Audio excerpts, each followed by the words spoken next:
So a while back I asked you guys if there was anything you were struggling with regarding football, and some of you have sent in your questions. So today I'm going to do my best to answer them and hopefully give you some insights on what you can do to accelerate your journey in football. So the first question is asked by Spooky-NZ9BJ, and the question is, what do you think about the soccer anime Blue Rock? Do you think it's worth watching for education and training? So personally, I don't watch any anime, but growing up I did watch Super Strikers, and I think it was a pretty good show overall. Now obviously with the shows you can't replicate what's shown in them because it's obviously over the top, but for the sake of entertainment I think it is fine to watch the show. I don't think you would be getting any insights from the show regarding football or training, but if you do, that is really great. But personally, I didn't really get any inspiration from watching Super Strikers. I just enjoyed the show because it was about footballers. So if you enjoy something like that, then do go ahead and watch it. But personally, I don't think it'll help you with your training or with your education.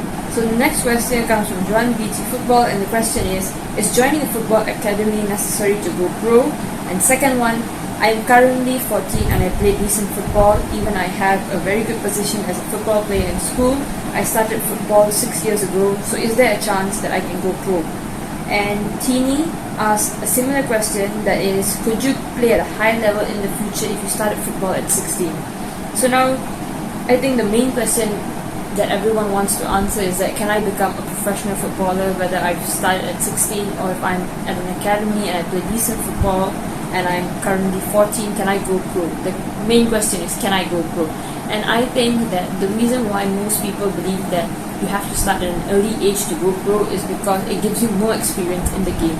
For someone who started football at 5 and now they start football, is going to prevent you from becoming a pro footballer if you put in the hours of work to get there.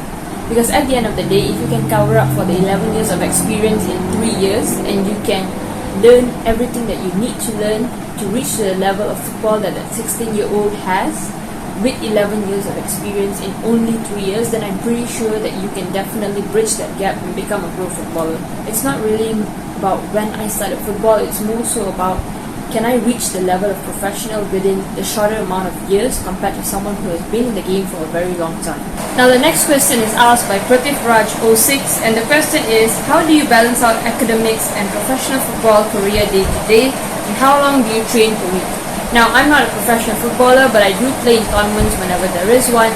And I would say as far as balancing academics and professional football day to day, my classes are usually from 9 to 5, so I train before class and then I train after class as well. So usually in the mornings I'm doing football specific training, so I'm out on the field getting in touches and drills, and I'm doing shooting and crossing and all that stuff. And usually in the evenings it's more physical training, so I'm in the gym or I'm out for a run and I'm training my speed and my strength and all of that. I would say it's not about how long you train, but more so how much effort you put into the training. So my training sessions are usually about an hour to an hour and a half, sometimes even less than an hour if I'm doing really specific cardio work. So that can kill you in about 45 minutes or so. So you really don't need an hour sometimes if you're actually putting in loads of effort into your training. But I would say that if you are training short, make sure you do the right things and you do the right things right, and you do it at a high intensity and a match-like intensity so that it replicates the game scenario and you don't have to put in so many hours into training. I don't actually calculate how many hours I train per week, but I do train 6 times a week, and there is a day in the week, it doesn't matter which day normally, that I do take a complete day off, that I don't do anything. So I do have heavier days and lighter days, and whenever my classes are from 9 to 5, those are my lighter days, and when my classes are maybe for a few hours a day, then those are my heavier days and I look to do a lot more because I'm not mentally drained from my classes. Now the next question comes from Mr. Kai 704, and the question is, how many hours do I need to train to be a professional?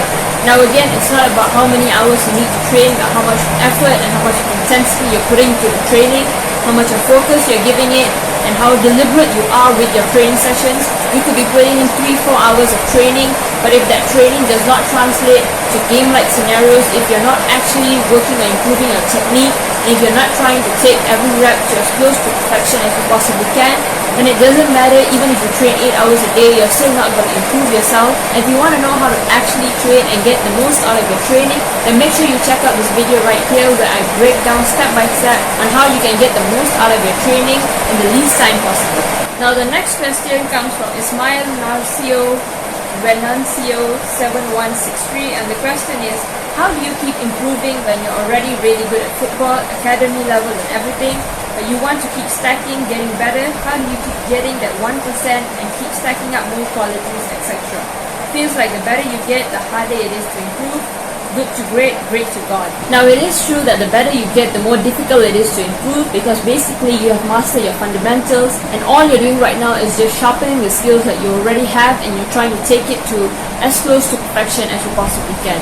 So the gap from a beginner to an amateur would be huge, but then from an amateur to a semi-pro it would significantly decrease, and then from a semi-pro to a professional the gap is basically just like 1%.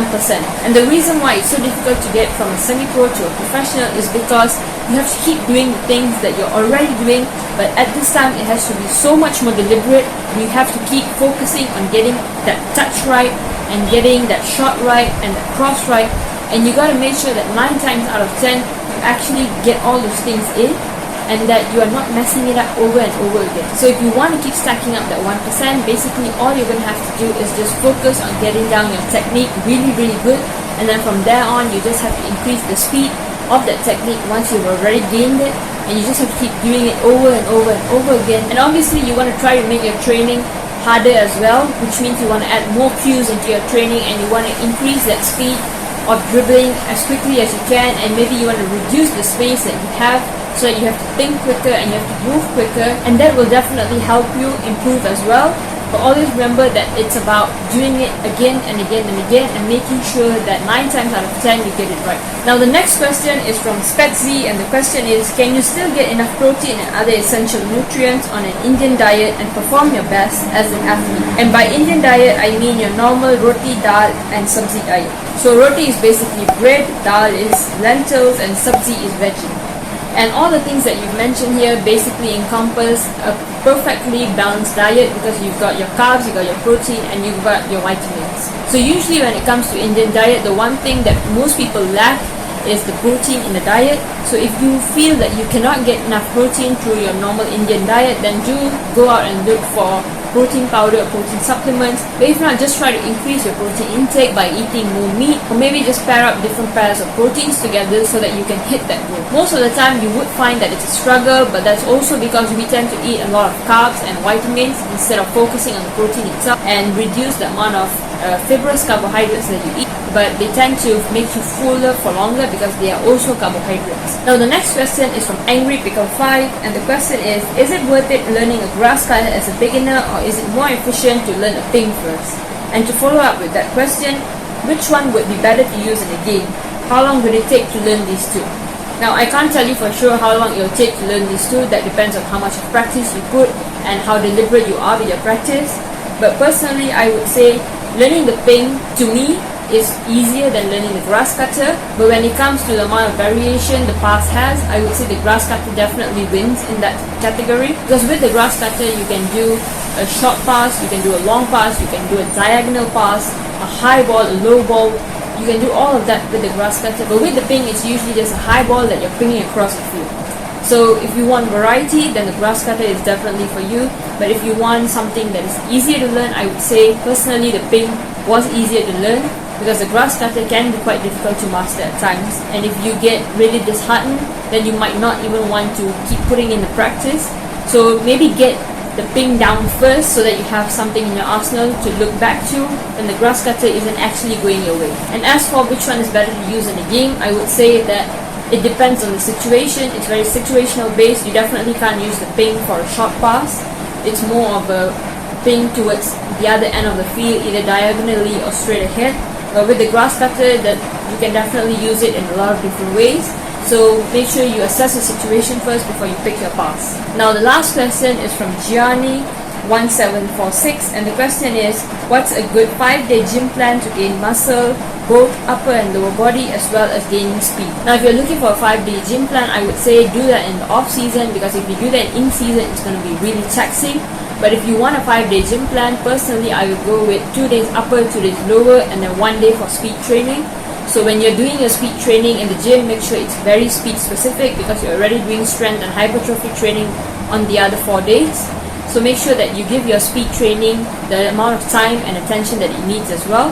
But if you're in season, I would say a 5-day gym plan is probably a bit excessive. So maybe a 3-day gym plan would be sufficient, whereby you do 1 upper, 1 lower, and 1 speed training, and the rest of the days you can work on cardio and you can work on improving your technical skills or recovery so that you are fit and you're ready to play in the match whenever you need to. Also remember that a 5-day gym plan in off-season can also be a bit taxing on the body because you still want to maintain your cardio, you still want to maintain your technicality, and also you don't want to overtire your body and then get injured just before you come into season.